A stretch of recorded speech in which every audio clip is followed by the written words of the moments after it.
السلام علیکم ورحمۃ اللہ وبرکاتہ۔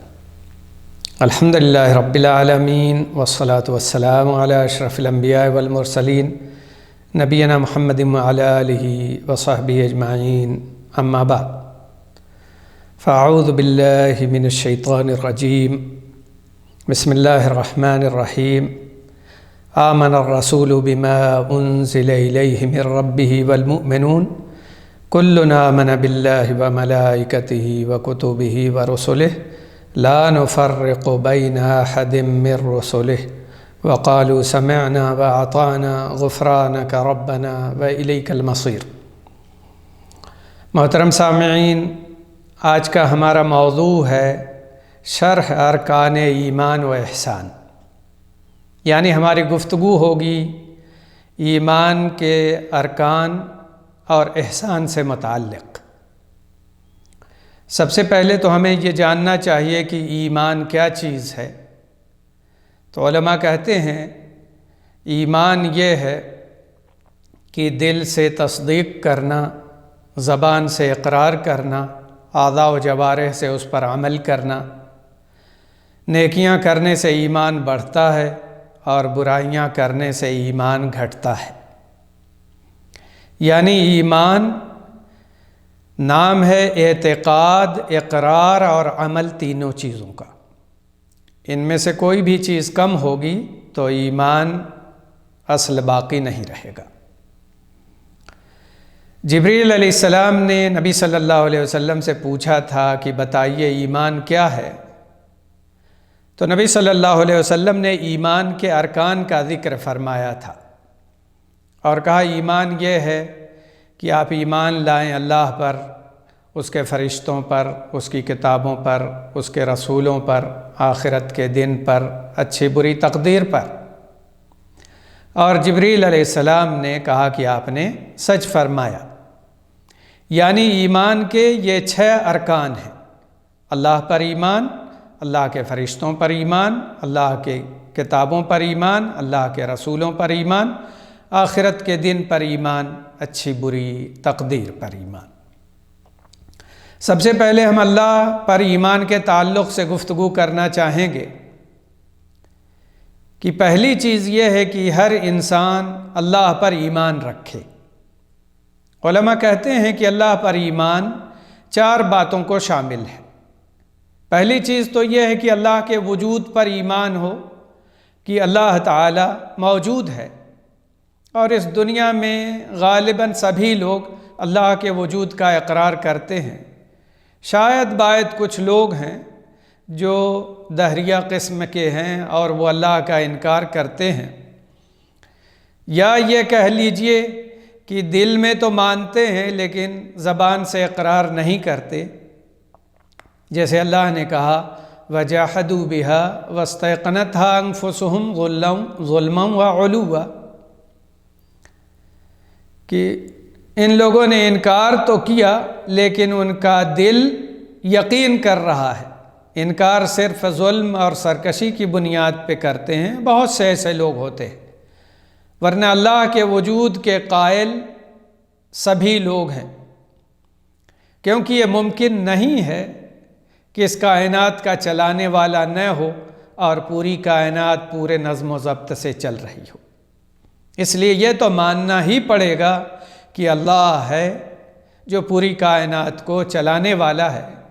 اسی لیے ہم اللہ کے وجود پر ایمان رکھتے ہیں اور اس کے ساتھ ساتھ ہم اللہ کی ربوبیت اور اللہ کی الوہیت اور اللہ کے اسماء و صفات پر بھی ایمان رکھتے ہیں۔ اللہ کی ربوبیت پر ایمان رکھنے کا مطلب یہ ہے کہ اللہ رب ہے، یعنی وہی خالق ہے، وہی مالک ہے اور وہی مدبر ہے۔ پوری کائنات کو اسی نے پیدا کیا ہے اور پوری کائنات کا وہی مالک ہے، جیسے چاہے چلائے، اور وہی پوری کائنات کی تدبیر کرتا ہے، سارے لوگوں کی، ساری چیزوں کی ضرورتیں پوری کرتا ہے اور ہر ایک کو اس کا حق اور اس کی ضرورت عطا کرتا ہے۔ تو اللہ کی ربوبیت پر ہمارا ایمان ہے، کیونکہ اگر وہ پالنہار نہ ہو تو ہمارے لیے زندگی گزارنا، چلنا پھرنا، جینا سب کچھ مشکل ہو جائے، لیکن اس نے ہمیں رہنے سہنے، کھانے پینے، زندگی گزارنے کے سارے اسباب مہیا کر دیے اور ہمارے لیے آسان ہو گیا کہ ہم اس کائنات میں زندگی پوری خوشی اور سکون کے ساتھ گزاریں۔ اور دوسری چیز ہے اللہ کی الوہیت پہ ایمان، کہ جو رب ہے جس نے ہمیں پیدا کیا اور جو ہماری ضرورتیں پوری کرتا ہے، اور جو مالک ہے، جو مدبر ہے، وہی حق رکھتا ہے کہ اس کی عبادت کی جائے۔ اسی لیے ہمیشہ اللہ رب العالمین نے جتنے رسولوں کو بھیجا وہ اسی بات کی تعلیم دینے کے لیے بھیجا کہ لوگوں کو بتا دو کہ تمہارا معبود ایک ہی اللہ ہے، اسی کی عبادت کرو، تمہارا اس کے علاوہ کوئی معبود نہیں۔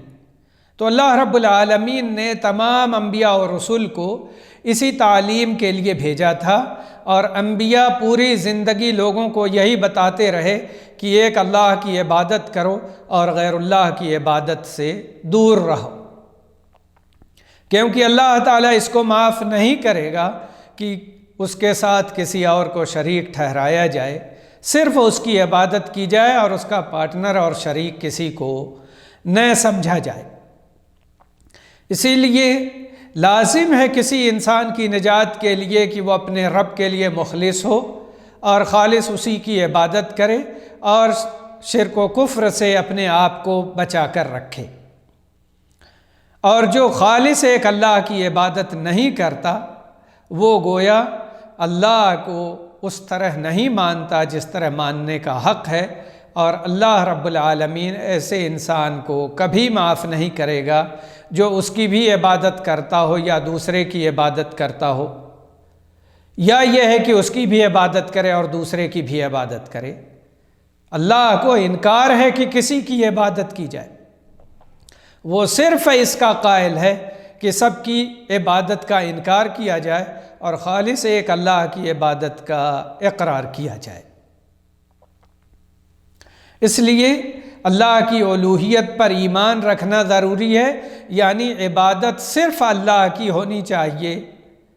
اعبدوا اللہ ما لکم من الہ غیرہ، تم اللہ ہی کی عبادت کرو، تمہارے لیے اس کے علاوہ کوئی معبود نہیں ہے۔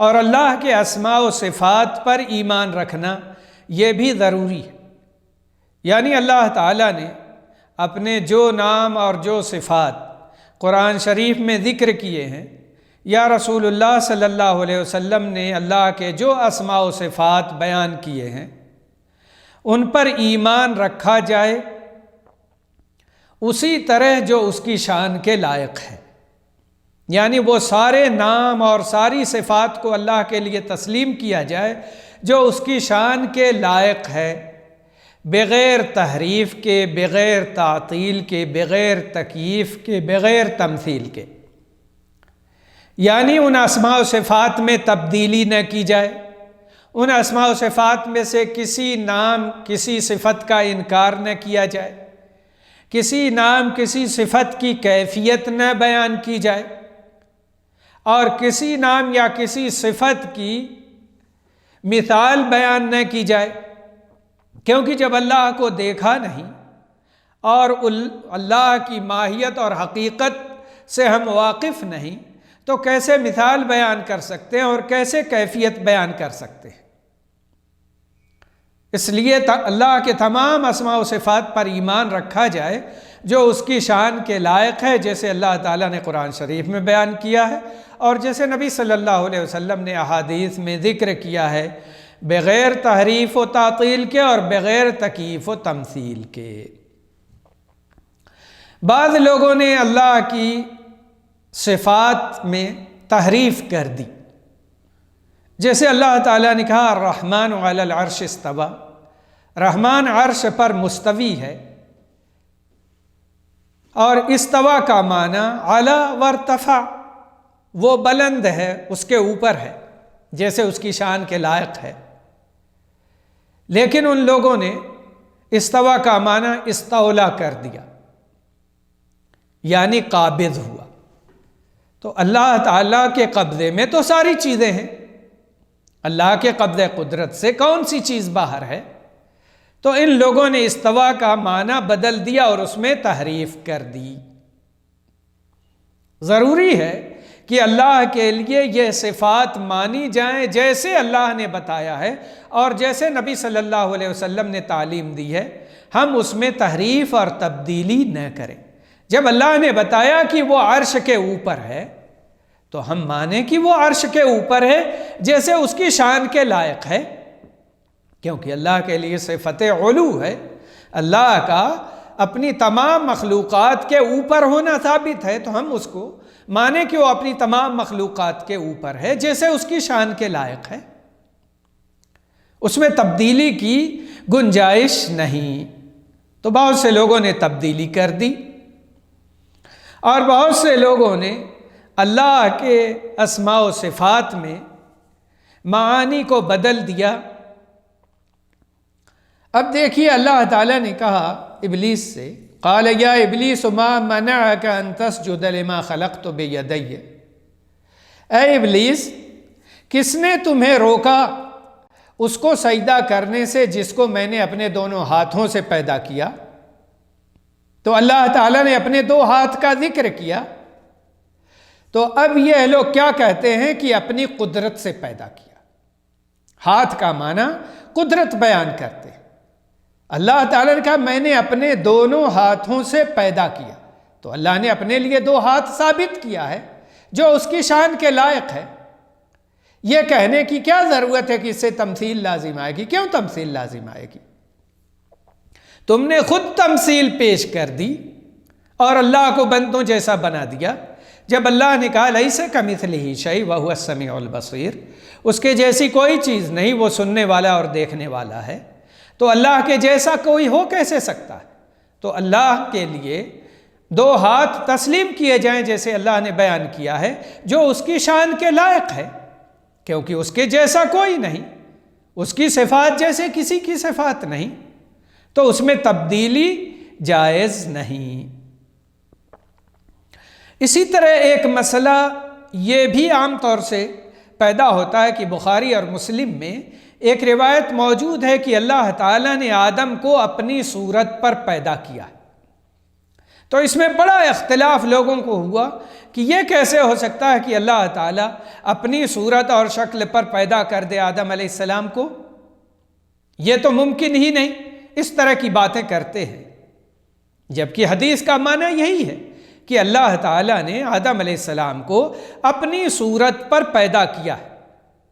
تو کہتے ہیں یہ کیسے ہو سکتا ہے کہ اللہ تعالیٰ آدم علیہ السلام کو اپنی صورت پہ پیدا کرے؟ تو شیخ ابن عثیمین رحمہ اللہ نے لکھا ہے کہ کیوں نہیں ہو سکتا؟ نصوص میں، کتاب و سنت میں جو باتیں آئی ہیں اس کو ویسے ہی سمجھو جیسے بتایا گیا ہے کہ اللہ تعالیٰ نے آدم علیہ السلام کو اپنی صورت پہ پیدا کیا ہے، تو اس کا معنی یہی کہ اللہ نے اپنی صورت پہ ان کو پیدا کیا ہے۔ لیکن اس کے ساتھ یہ بھی تو جانو کہ اللہ کے جیسی کوئی چیز نہیں، تو جب اللہ کے جیسی کوئی چیز نہیں تو اللہ نے اپنی صورت پہ پیدا کیا ہے، لیکن اللہ کے جیسے تو نہیں ہو گئے آدم علیہ السلام، کیونکہ ہر طرح سے مماثلت اور مشابہت اس سے لازم نہیں آتی۔ لوگ کہتے ہیں کہ یہ کیسے ہو سکتا ہے کہ اللہ اپنی صورت پہ پیدا کرے اور پھر اس جیسا وہ نہ ہو؟ تو شیخ صاحب نے اس کی مثال بیان کی سمجھانے کے لیے اور کہا کہ میں آپ کو اس طریقے سے سمجھاتا ہوں کہ دیکھو نبی صلی اللہ علیہ وسلم نے فرمایا ہے ان اول زمرۃ تدخل الجنہ علی صورت القمر لیلۃ البدر ثم الذین یلونہم علی اضواء کوکب فی السماء۔ یہ بھی بخاری اور مسلم کی روایت ہے کہ جنت میں جو پہلی جماعت جائے گی وہ ان کی شکل چاند جیسی ہوگی، 14ویں کے چاند کی طرح وہ ہوں گے۔ پھر وہ لوگ جو ان کے بعد جائیں گے وہ آسمان میں سب سے زیادہ چمکدار ستارے کے مانند ہوں گے۔ شیخ صاحب نے کہا کہ دیکھو، پہلی جماعت جو جائے گی جنت میں، ان کے بارے میں نبی صلی اللہ علیہ وسلم نے یہ فرمایا کہ وہ لوگ جنت میں جائیں گے، کس طرح ہوں گے؟ وہ ان کے چہرے ہوں گے جیسے 14ویں کا چاند، اور ان کے بعد والے جو ہوں گے وہ سب سے روشن ستارے کے مانند۔ تو آپ اس کا کیا معنی بتائیں گے؟ کیا اس کا معنی یہ ہے کہ ہر طرح سے وہ چاند کی طرح ہوں گے؟ ظاہر ہے یہ ممکن نہیں، کیونکہ چاند میں نہ ناک ہے، نہ آنکھ ہے، نہ ہونٹ ہے، نہ دانت ہے، نہ کان ہے، یہ ساری چیزیں نہیں ہیں۔ تو اگر ہر طرح سے آپ کہیں گے کہ چاند کی طرح، تو اس کا مطلب کہ بغیر آنکھ، ناک، کان اور ہونٹ کے یہ لوگ ہوں گے؟ ظاہر ہے یہ معنی نہیں ہے۔ اس کا معنی یہ ہے کہ وہ لوگ جنت میں داخل ہوں گے تو روشن چہروں کے ساتھ ہوں گے، چمکدار چہرہ لے کر کے داخل ہوں گے۔ تو صرف ایک چیز اس میں مشابہت ہوئی، اور دیکھیے چمک میں، اور کس طریقے سے نبی صلی اللہ علیہ وسلم نے فرمایا کہ وہ 14ویں کے چاند کی طرح ہوں گے۔ تو ہر طرح سے وجود یہ ممکن نہیں۔ تو اللہ تعالیٰ نے جب یہ بیان کر دیا کہ آدم کو بنایا ہے اپنی صورت پر، تو مانو کہ بنایا ہے، لیکن اس سے مشابہت و مماثلت لازم نہیں آتی۔ اگر مخلوق میں مماثلت نہیں ہوتی تو اللہ اور بندے کے درمیان مماثلت یا مشابہت کیسے ہو سکتی ہے؟ اس لیے بلا وجہ اس کا انکار کرنا اور تسلیم نہ کرنا یہ درست نہیں، بلکہ ہم کو کہنا چاہیے کہ ہم ان باتوں پر ایمان رکھتے ہیں بغیر تحریف کے، اور بغیر تمثیل کے، بغیر تکییف کے، بغیر تعطیل کے۔ ہم اس کو مانتے ہیں جیسے اس کی شان کے لائق ہے، اللہ کی صفات ہوں گی، اور بندے کے لیے صفات جو ہوتی ہیں اس میں نقص اور عیب اور کمی ہوتی ہے۔ تو یہ بات بہت ضروری ہے سمجھنا، اور اللہ پر ایمان لانے میں اسماء و صفات پر ایمان رکھنا جیسے اس کی شان کے لائق ہے، بغیر تحریف اور بغیر تعطیل کے اور بغیر تکییف و تمثیل کے، یہ ضروری ہے، ورنہ ہمارا ایمان کامل نہیں ہوگا۔ دوسری چیز ہے اللہ کے فرشتوں پر ایمان، کہ اللہ تعالیٰ نے اپنی ایک مخلوق بنائی ہے جو فرشتے ہیں، یہ عالم غیبی ہیں، ہمیں نظر نہیں آتے۔ اللہ رب العالمین نے ان کو نور سے اور روشنی سے بنایا ہے، اور ان کو کھانے پینے کی حاجت و ضرورت نہیں ہوتی۔ یہ سب کے سب اللہ کے احکام کے پابند ہیں، اور اللہ کے حکم کے خلاف یہ کوئی عمل نہیں کرتے۔ ان کی بہت سی قسمیں ہیں اور ان کے مختلف اعمال و وظائف ہیں۔ اللہ تعالیٰ نے مختلف کاموں پر ان کو لگا رکھا ہے۔ علماء کہتے ہیں کہ فرشتوں پر ایمان لانے میں یہ بات شامل ہے کہ جن فرشتوں کے نام ہمیں معلوم ہیں ان پر ایمان رکھا جائے ان کے نام کے ساتھ، جیسے جبریل علیہ السلام ہیں، میکائیل علیہ السلام ہیں، اسرافیل علیہ السلام ہیں، ملک الموت ہیں۔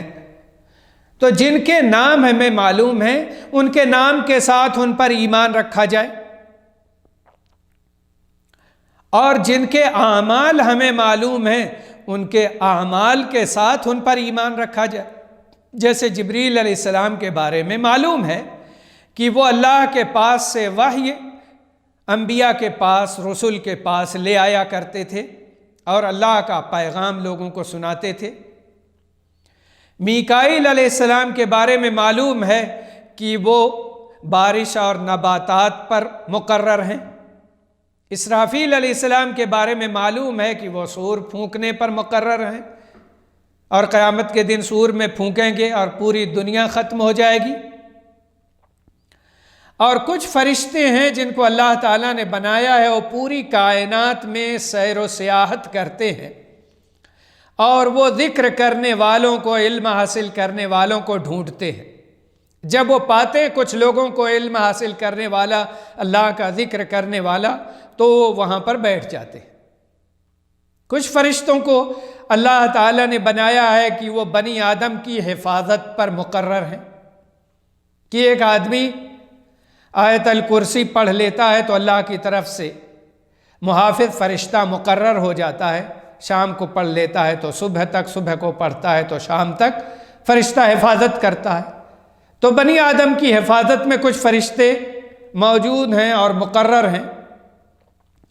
کچھ فرشتوں کو اللہ تعالیٰ نے بنایا ہے جو بنی آدم کی روح قبض کرنے پر مقرر ہیں کہ وہ ان کی روح قبض کرتے ہیں۔ کچھ فرشتے ہیں جو قبر میں سوال و جواب کے لیے مقرر ہیں کہ مرنے والے سے سوال کرتے ہیں کہ تمہارا رب کون ہے، تمہارا دین کیا ہے، تمہارے نبی کون ہیں۔ اور کچھ فرشتے ہیں جو مومنوں سے قیامت کے دن ملیں گے، ملاقات کریں گے۔ تتلقاہم الملائکہ، قرآن میں لکھا ہے کہ فرشتے ان سے ملاقات کریں گے، انہیں خوشخبری دیں گے۔ کچھ فرشتے ہیں کہ یہ مسلمان جب جنت میں داخل ہوں گے تو ہر دروازے پر فرشتے ان کا استقبال کریں گے، جیسے قرآن میں ہے والملائکۃ یدخلون علیہم من کل باب سلام علیکم بما صبرتم فنعم عقبی الدار۔ فرشتے ان کے پاس آئیں گے ہر دروازے سے اور ان سے سلام کریں گے کہ تم نے صبر کیا، تمہارے لیے سلامتی ہو۔ آج کچھ فرشتے ہیں جو رات و دن اللہ کی عبادت میں مصروف رہتے ہیں، جیسے اللہ نے کہا یسبحون اللیل والنہار لا یفترون، کہ یہ رات و دن اللہ کی تسبیح کرتے ہیں، اللہ کی عبادت کرتے ہیں اور وہ تھکتے نہیں ہیں۔ اور حدیث شریف میں لکھا ہے کہ آسمان چرچرا گیا، آواز دینا شروع ہو گیا، اور اس کو حق ہے کہ وہ چرچرا جائے، آواز دینے لگے، کیونکہ آسمان میں 4 انگل کی جگہ بھی نہیں ہے مگر کوئی نہ کوئی فرشتہ اللہ کی عبادت میں مصروف ہے، کوئی رکوع میں، کوئی سجدے میں۔ یہ بات حدیث سے ثابت ہے، ترمذی میں اور ابن ماجہ میں روایت موجود ہے۔ تو ہم ان تمام فرشتوں پر ایمان رکھتے ہیں اور کسی کا انکار نہیں کرتے، کیونکہ ان تمام فرشتوں کا ہم سے تعلق ہے۔ ہماری نیکیاں بہت سے لکھنے پر مقرر ہیں، جو ہماری نیکیاں بھی لکھتے ہیں اور ہمارے گناہ بھی لکھتے ہیں، جیسے ہے قرآن میں ما یلفظ من قول الا لدیہ رقیب عتید، کہ کوئی بھی بات انسان بولتا ہے تو فرشتہ اس کے پاس موجود ہے اسے لکھنے اور نوٹ کرنے کے لیے۔ اس لیے ان تمام فرشتوں پر ہم ایمان رکھتے ہیں، کیونکہ ہماری زندگی، ہمارے اعمال کا ان سے تعلق ہے۔ کیونکہ اگر ہم ان پر ایمان نہ رکھیں تو پھر یہ بات کیسے تسلیم کی جائے گی کہ قرآن کون لے کر کے آیا اور کیسے اترا؟ تو پورے دین کا ہم ان فرشتوں سے تعلق ہے۔ تو اگر ہم دین اسلام کو مانتے ہیں تو ہمارے لیے لازم ہے کہ ان فرشتوں کو بھی مانیں جو ہمارے لیے اللہ کا دین لے کر کے آئے، جو ہماری حفاظت پر مقرر ہیں، جو ہمارے اعمال لکھتے ہیں، اور جن کے کام ذمہ بہت سے کام ہیں جن کا ہم سے تعلق ہے۔ اس لیے ان فرشتوں پر ایمان رکھنا ہم سب کے لیے لازم ہے۔ اور ایمان میں یہ بات بھی شامل ہے کہ اللہ کی کتابوں پر ایمان رکھا جائے، کہ اللہ تعالیٰ نے جتنی کتابیں بھیجیں وہ سب برحق ہیں، کہ اللہ نے ان کو بھیجا تھا لوگوں کی ہدایت کے لیے۔ البتہ پہلے کی قرآن کے علاوہ جتنی بھی کتابیں ہیں ان کے ماننے والوں نے ان میں تحریف کر دی، تبدیلی کر دی، اور وہ اپنی اصل شکل میں موجود نہیں ہے۔ لیکن اللہ تعالیٰ نے ان کتابوں کو بھیجا تھا، کیونکہ جتنے رسول بھیجے ان کو کتابیں بھی بھیجی۔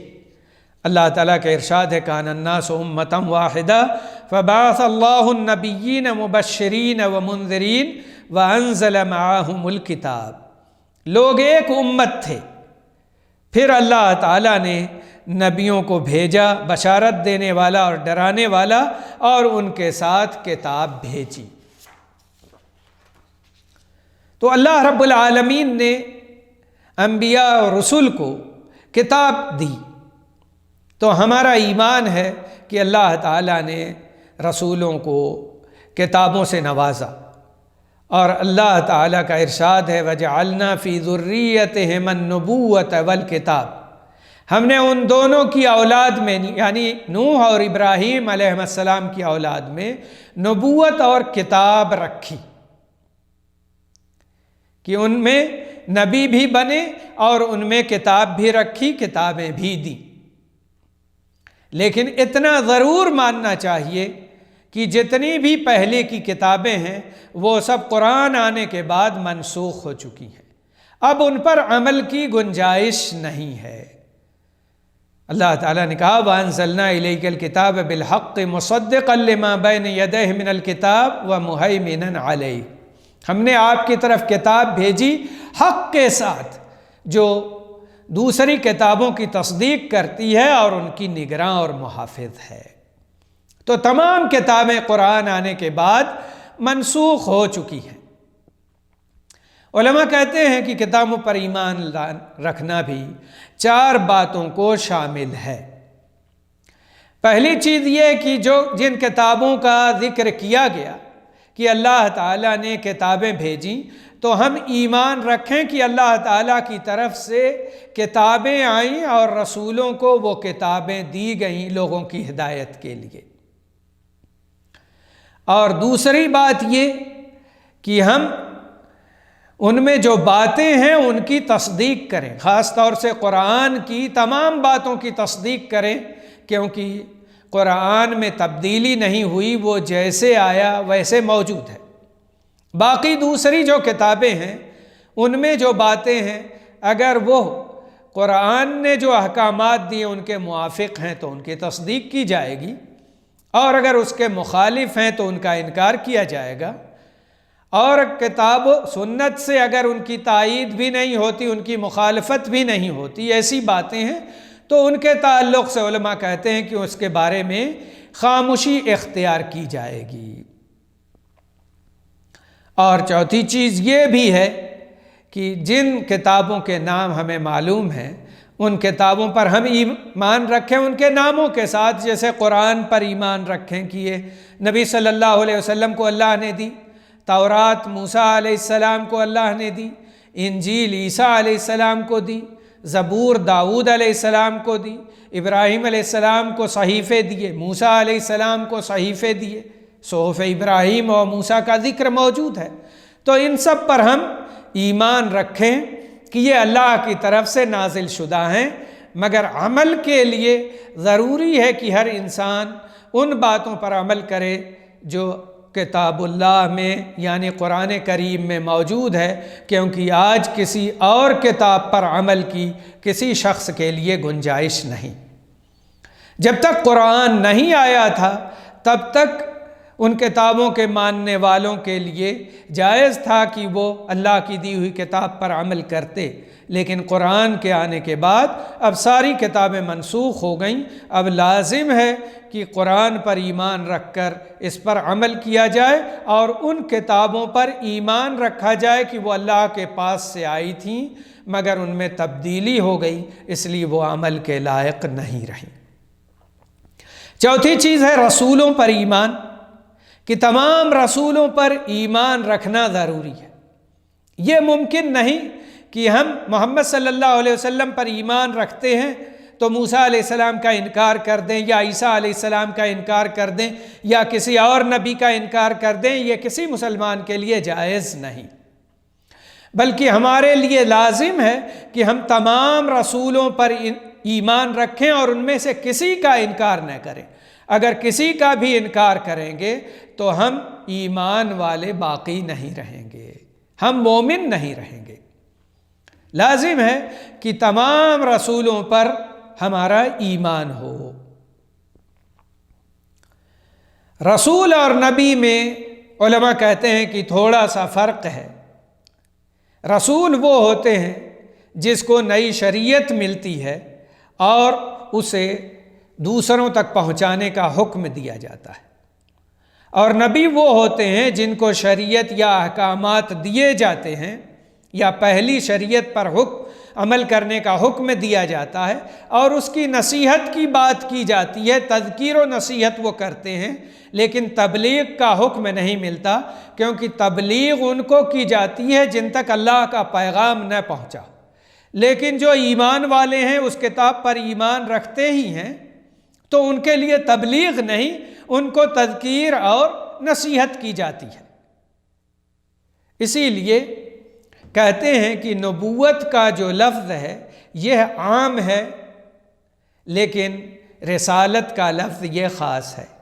ہر رسول نبی تو ضرور ہے، لیکن ہر نبی رسول نہیں ہوتا، کیونکہ بہت سے انبیاء ایسے ہیں جن کو نئی شریعت نہیں دی گئی یا اس پیغام کو دوسروں تک پہنچانے اور تبلیغ کرنے کا حکم نہیں دیا گیا۔ جیسے آدم علیہ السلام، یہ نبی تو ہیں لیکن رسول نہیں ہیں، کیونکہ وہ مومن تھے اور اللہ کے نبی تھے۔ جو پیغام ہوا ان سب پر وہ خود عمل کرتے تھے اور ان کی اولاد عمل کرتی تھی۔ وہ مسلم تھے، ان کی اولاد مسلم تھی، شرک و کفر کا سوال ہی نہیں تھا، تو صرف نصیحت کی جاتی تھی، باتیں سکھا دی جاتی تھیں، بتا دی جاتی تھیں، اور سب لوگ عمل کرنے والے تھے۔ اور تبلیغ کا مطلب یہ ہوتا ہے کہ کفار و مشرکین اور نہ ماننے والوں تک اللہ کا پیغام پہنچایا جائے، لیکن یہاں تو سب کے سب ماننے والے لوگ تھے، اس لیے یہاں تبلیغ کا سوال نہیں تھا۔ البتہ پہلے جو رسول ہیں وہ نوح علیہ السلام ہیں، کہ نوح علیہ السلام کو اللہ تعالیٰ نے پہلا رسول بنایا، اور ان کے تعلق سے یہ بات بھی معلوم ہونی چاہیے کہ وہ اولو العزم پیغمبروں میں سے ہیں، کیونکہ اولو العزم پیغمبر 5 ہیں: نوح، ابراہیم، موسیٰ، عیسیٰ، محمد صلی اللہ علیہ وسلم۔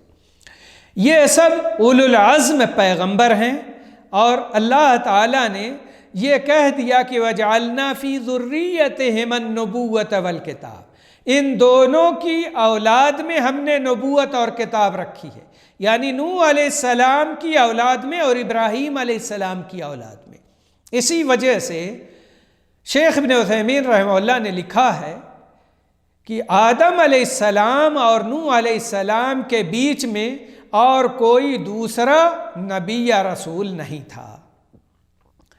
اس لیے جو یہ کہا جاتا ہے کہ ادریس علیہ السلام اور شیس علیہ السلام یہ نبی گزرے ہیں نوح علیہ السلام سے پہلے، شیخ ابن عثیمین کہتے ہیں کہ یہ بات درست نہیں۔ صحیح یہ ہے کہ سب کے سب نوح علیہ السلام کے بعد آئے، نوح علیہ السلام سے پہلے آدم علیہ السلام کے علاوہ کوئی نبی نہیں گزرا۔ البتہ لوگوں کو یہ سوال ہوتا ہے کہ جب پہلے سے شریعت موجود ہی تھی اور اس کو لوگ ماننے والے تھے، تو انبیاء کو بھیجنے کی ضرورت ہی کیوں پیش آئی؟ ان کو کیوں بھیجا گیا جب اس کی تبلیغ کا انہیں حکم ہی نہیں تھا؟ تو شیخ کہتے ہیں کہ دراصل انبیاء کو بھیجا جاتا تھا تذکیر کے لیے، تعلیم کے لیے، درس دینے کے لیے، بتانے اور سکھانے کے لیے مومنوں کو، جو ایمان والے ہیں، جو یقین رکھتے ہیں، وہ ان کو بتائیں اور سکھائیں، اس لیے ان کو بھیجا جاتا تھا۔ اور کبھی رسول کی تائید کے لیے ہوتے تھے، جیسے ہارون علیہ السلام کو موسیٰ علیہ السلام کی تائید کے لیے بھیجا گیا تھا۔ تو نوح علیہ السلام پہلے رسول ہیں جن کو اللہ تعالیٰ نے لوگوں تک اپنے پیغام کی تبلیغ کے لیے بھیجا تھا۔ اور انبیاء اور رسول یہ سب سے افضل اور اللہ کے نزدیک سب سے معتبر لوگ ہوا کرتے ہیں، اس لیے ان میں سے کسی پر اعتراض کرنے یا کسی کے تعلق سے کوئی تنقیص اور عیب کی بات کرنا کسی مسلم کے لیے جائز نہیں۔ تمام انبیاء اور رسل اس کائنات کے سب سے افضل لوگ ہوا کرتے تھے، اس لیے ان سب سے محبت کرنا، ان کی عزت کرنا، ان کی قدر کرنا، ان کو تمام لوگوں سے افضل ماننا، یہ مسلمانوں کے لیے لازم ہے۔ اور اللہ تعالیٰ نے قرآن شریف میں ذکر کیا شرع لکم من الدین ما وصى به نوحا والذی اوحینا الیک وما وصینا به ابراہیم وموسیٰ وعیسیٰ ان اقیموا الدین ولا تتفرقوا فیہ۔ اللہ تعالیٰ نے تمہارے لیے شریعت مقرر کر دی دین سے، جس کی وصیت کی تھی ابراہیم کو اور جس کی وحی کی آپ کی طرف، اور جس کی وصیت کی ابراہیم اور موسیٰ اور عیسیٰ کو کہ دین کو قائم کرو اور اس میں تفریق مت کرو۔ تو دیکھیے یہ کتنی بڑی وصیت ہے دین کو قائم کرنے کی، اور دین میں پھوٹ نہ ڈالو۔ دین میں پھوٹ ڈالنا جائز نہیں، بلکہ ضروری ہے کہ دین کو قائم کیا جائے، اس پر عمل کیا جائے، لوگوں کو اس کی دعوت دی جائے، اور فرقے بندی سے لوگوں کو بچایا جائے اور دور رکھا جائے۔ ان انبیاء اور رسول میں یہ صحیح ہے کہ سب سے افضل اللہ کے نبی محمد صلی اللہ علیہ وسلم ہیں، کیونکہ آپ نے فرمایا تھا انا سید ولد آدم ولا فخر، میں اولاد آدم کا سردار ہوں اور اس میں کوئی فخر کی بات نہیں۔ اور آپ کی سرداری کی دلیل یہ ہے کہ جب اسراء اور معراج کا واقعہ پیش آیا تھا تو اللہ کے نبی صلی اللہ علیہ وسلم نے تمام انبیاء کی امامت کی تھی، یہاں تک کہ ابراہیم علیہ السلام جو ابو الانبیاء کہلاتے ہیں ان کی بھی امامت کی، اور وہ بھی نبی صلی اللہ علیہ وسلم کے پیچھے نماز پڑھے۔ یہ اس بات کی دلیل ہے کہ محمد صلی اللہ علیہ وسلم سب سے افضل رسول ہیں۔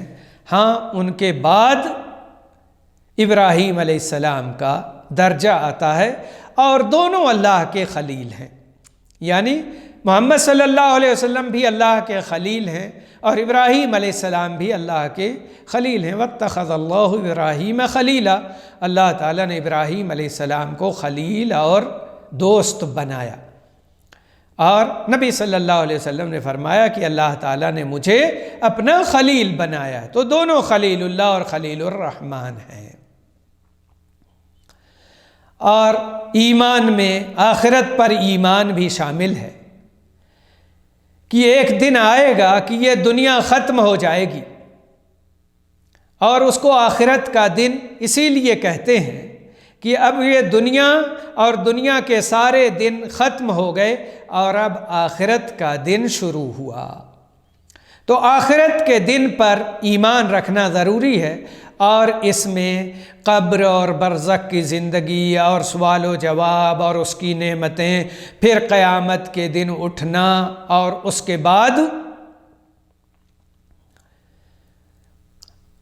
بعد اللہ کے سامنے حاضری، تو یہ برزخ کی زندگی کو بھی اسی میں شامل کر لیا گیا، ورنہ اصل تو قیامت کے دن سور میں پھونکا جانا اور پھر پوری کائنات کا ختم ہو جانا اور پھر پھونکا جانا اور پھر سارے لوگوں کا زندہ ہونا، اصل تو وہی ہے، لیکن برزخ کی زندگی کو بھی اسی کے ساتھ شامل کر کے بیان کیا جاتا ہے، کیونکہ اللہ نے کہا ہے ثم انکم یوم القیامت تبعثون، پھر تم لوگ یقیناً قیامت کے دن اٹھائے جاؤ گے۔ تو اللہ رب العالمین نے اس کا تذکرہ کیا ہے، اور اللہ کے نبی صلی اللہ علیہ وسلم نے حدیث میں بیان فرمایا یحشر الناس یوم القیامہ حفاتاً عراتاً غرلاً، کہ لوگ قیامت کے دن اٹھائے جائیں گے ننگے پاؤں، ننگے بدن اور بغیر ختنہ کیے ہوئے۔ اور بعض روایتوں میں بہمن کا بھی لفظ ہے، یعنی ایسے آئیں گے کہ ان کے پاس مال و دولت یہ سب چیزیں بھی نہیں ہوں گی۔ کما بدأنا اول خلق نعیدہ، جیسے ہم نے شروع میں انہیں پیدا کیا تھا ویسے ہی ہم اٹھائیں گے، یعنی ان کے پاس کوئی چیز نہیں ہوگی، یہاں تک کہ جسم پر کپڑا بھی نہیں ہوگا۔ اور آخرت پر ایمان لانے میں یہ بھی شامل ہے کہ حوض کوثر پہ ایمان رکھا جائے، شفاعت پہ ایمان رکھا جائے، پل صراط پہ ایمان رکھا جائے، جنت و جہنم پہ ایمان رکھا جائے، اور اللہ کے عذاب اور اللہ کی نعمتوں پر ایمان رکھا جائے۔ یہ ساری چیزیں آخرت پر ایمان رکھنے میں شامل ہیں۔ اور چھٹی چیز ہے تقدیر پر ایمان رکھنا، کہ ضروری ہے کہ تقدیر پر ایمان رکھا جائے کہ تقدیر کا معاملہ انسان کی زندگی سے بہت زیادہ جڑا ہوا ہے، اور حقیقت یہ ہے کہ انسان کامل مومن ہو ہی نہیں سکتا جب تک تقدیر پر ایمان نہ رکھے۔ تقدیر کی انسان کی زندگی میں بڑی ضرورت ہے، اور حقیقت یہ ہے کہ اس سے انسان کو بڑی راحت ملتی ہے اور اللہ سے اس کو قرب نصیب ہوتا ہے، کیونکہ جس قدر تقدیر پر ایمان رکھتا ہے اسی قدر وہ مطمئن زندگی گزارتا ہے، کیونکہ اسے یہ معلوم ہے کہ جو کچھ مجھے پہنچا ہے وہ مجھ سے دور نہیں ہو سکتا، کیونکہ اللہ نے لکھ دیا تھا میرے لیے، اور جو مجھ تک نہیں پہنچا دوسرے کی طرف پہنچا وہ میرے لیے اللہ نے نہیں لکھا تھا، کسی اور کے لیے لکھا تھا، تو وہ مجھے کیسے مل سکتا ہے؟ تو اطمینان اور سکون کی زندگی اگر کوئی شخص چاہتا ہے تو اسے تقدیر پر ایمان رکھنا چاہیے۔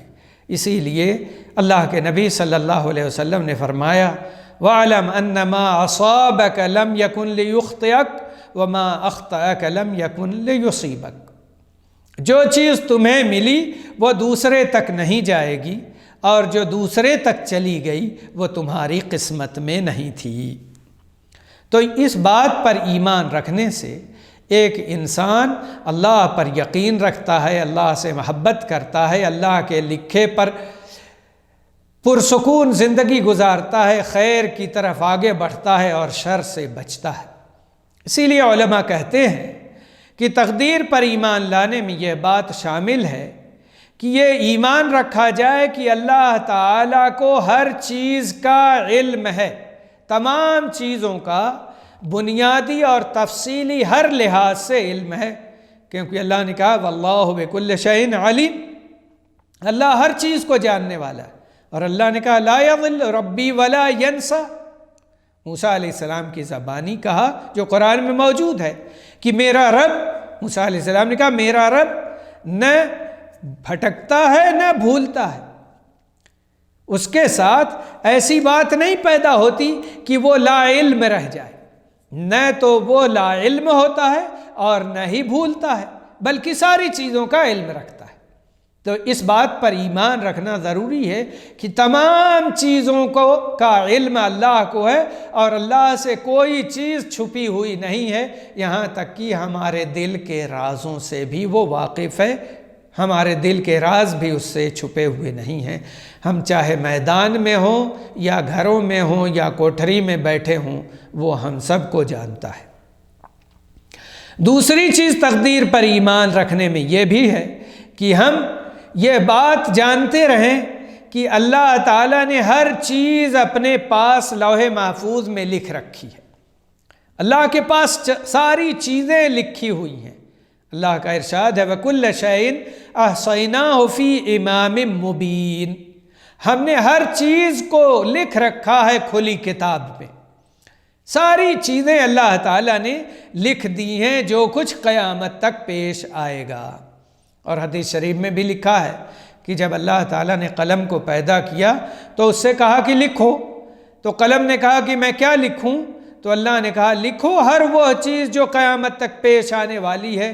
تو پھر قلم چل پڑا اور ساری چیزیں لکھ ڈالا جو کچھ اللہ تعالیٰ نے حکم دیا، پھر قلم کی سیاہی خشک ہو گئی اور دفتر لپیٹ دیا گیا۔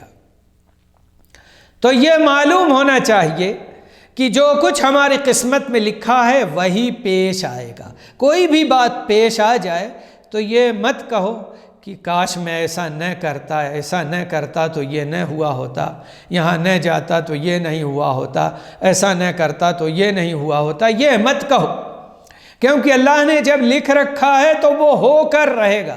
جب تک کوئی چیز پیش نہ آئے تب تک ہم کچھ نہیں کہتے، اللہ کے بارے میں اچھی امید اور اچھا گمان رکھتے ہیں، لیکن جب کوئی بات پیش آئے تو کہو اللہ نے جو چاہا وہ ہوا، ہم اللہ کی تقدیر اور اللہ کے فیصلے سے راضی ہیں، کیونکہ اللہ کا لکھا ہوا ہی ہوتا ہے اور اللہ کے لکھے کے بغیر کچھ نہیں ہوتا۔ اور تیسری چیز ہے اللہ کی مشیت، کہ ہر چیز اللہ کی مشیت اور اللہ کی چاہت سے ہوتی ہے، کیونکہ اللہ نے کہا وَمَا تَشَاءُونَ إِلَّا أَن يَشَاءَ اللَّهُ رَبُّ الْعَالَمِينَ، تم نہیں چاہ سکتے جب تک اللہ رب العالمین نہ چاہے۔ تو اللہ کی مشیت کے بغیر کچھ نہیں ہوتا۔ تمام مسلمانوں کا اس بات پر اجماع ہے، جو اللہ نے چاہا وہ ہوا اور جو اللہ نے نہیں چاہا وہ نہیں ہوا۔ ساری چیزیں اس کی مشیت اور اس کی چاہت ہی سے ہوتی ہیں۔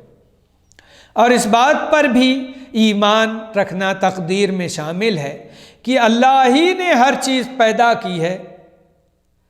اللہ خالق کل شیء، اللہ ہر چیز کا خالق ہے۔ وخلق کل شیء فقدرہ تقدیرا، اللہ نے ہر چیز پیدا کی اور اس کی تقدیر بنائی ہے۔ تو اس بات پر ایمان رکھنا چاہیے کہ ساری چیزیں اللہ کی مخلوق ہیں اور اللہ تعالیٰ نے ان کی تقدیر بنا رکھی ہے۔ تو ان باتوں پر ایمان رکھنا ہم تمام لوگوں کے لیے ضروری ہے کہ اللہ ہی ساری چیزوں کا خالق ہے، چاہے وہ انسان ہوں یا جنات ہوں، نباتات ہوں یا جمادات ہوں، آسمان ہوں یا زمین ہو، سمندر ہوں، دریا ہوں، پہاڑ ہوں، سورج ہوں، چاند ہوں، ستارے ہوں، سب کا خالق و مالک وہی رب العالمین ہے۔ یہ تھی جو تھوڑی سی تشریح تھی ارکان ایمان کی۔ اب ایک چیز احسان باقی رہا جس کی تھوڑی سی وضاحت کر دوں کہ جبریل علیہ السلام نے یہ بھی پوچھا تھا نبی صلی اللہ علیہ وسلم سے کہ بتائیے احسان کیا ہے؟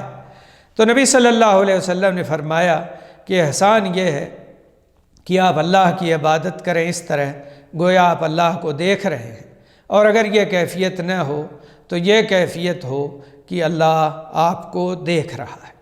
علماء کہتے ہیں کہ احسان ایک اللہ کے ساتھ ہے اور ایک مخلوق کے ساتھ ہے۔ اللہ کے ساتھ احسان یہی ہے کہ اس کی عبادت اس انداز سے کی جائے گویا اللہ تعالیٰ کو انسان دیکھ رہا ہے۔ وہ کیفیت کیسے پیدا ہوگی؟ وہ اخلاص اور اتباع رسول سے پیدا ہوگی کہ سارے اعمال اللہ کے لیے، کسی دوسرے کا کچھ دخل نہیں۔ ہم اللہ کی خوشنودی کے لیے اس سے محبت کرتے ہوئے اس کی چاہت میں اس کے حکم پر عمل کر رہے ہوں، ساری عبادتیں کر رہے ہوں، اور نبی صلی اللہ علیہ وسلم کے بتائے ہوئے طریقے کے مطابق، سنت کے مطابق ہم عبادت کر رہے ہوں، تو اس سے احسان پیدا ہوگا کہ بندہ اللہ سے ڈرے گا اور اللہ سے محبت کرے گا اور اللہ کے حکم پر عمل کرے گا۔ اور بندوں کے ساتھ احسان یہ ہے کہ ان کے ساتھ خیر اور بھلائی کا معاملہ کیا جائے۔ وہ کس طریقے سے خیر اور بھلائی کا معاملہ کیا جائے؟ یعنی بھلائی چاہے وہ مال دے کر کے ہو یا اپنی ذات کے ذریعے سے ہو یا اپنے جاہ اور مقام کے ذریعے سے ہو، جس طرح بھی کسی کو خیر اور بھلائی پہنچائی جائے تو وہ احسان میں شامل ہے کہ سب کے ساتھ خیر کا معاملہ ہو، بھلائی پہنچانے کی کوشش کی جائے، کسی کے ساتھ شر کا معاملہ نہ ہو، کسی کو نقصان پہنچانے کی کوشش نہ کی جائے۔ البتہ اس عبادت میں دو کیفیت بتائی، اسی لیے علماء کہتے ہیں کہ پھر احسان کے گویا کی دو حصے ہوئے یا دو رکن ہوئے۔ اعلیٰ رکن یہ ہے کہ بندہ اس طرح اللہ کی عبادت کرے گویا اللہ کو دیکھ رہا ہو، اور یہ کیفیت جیسے میں نے ذکر کیا کہ یہ پیدا ہوگی اخلاص سے اور اتباع سنت سے۔ اور دوسری کیفیت کیا ہے؟ وہ یہ ہے کہ بندہ اس طرح کی کیفیت میں تو نہیں ہے کہ اللہ کو دیکھ رہا ہے، تو کہا کہ پھر یہ کیفیت ہو کہ اللہ تمہیں دیکھ رہا ہے، اور یہ کیفیت خوف کی اور حروب کی ہو کہ اللہ کے ڈر سے اور خوف سے اور جہنم سے بچنے کے لیے صرف وہ عبادت کر رہا ہے، تو یہ کیفیت اس سے کم درجے کی ہوگی۔ بہرحال ان میں سے کوئی ایک ضرور مطلوب ہے، اور جو عبادت نہیں کرتا تو وہ ان دونوں سے عاری اور فارغ ہے، اور اس کے لیے خیر کی بشارت نہیں ہے۔ اللہ ہم سب کو دین پر قائم رکھے اور ہمارے ایمان میں پختگی عطا کرے، اور ایمان کے جو ارکان ذکر کیے گئے ان سب کو دل سے ماننے اور ان کی تفصیلات جان کر ان کے مطابق عمل کرنے کی توفیق بخشے، اور ہماری عبادتوں میں احسان کی کیفیت پیدا فرما دے۔ وصلی اللہ وسلم علی نبینا محمد وعلی آلہ وصحبہ اجمعین۔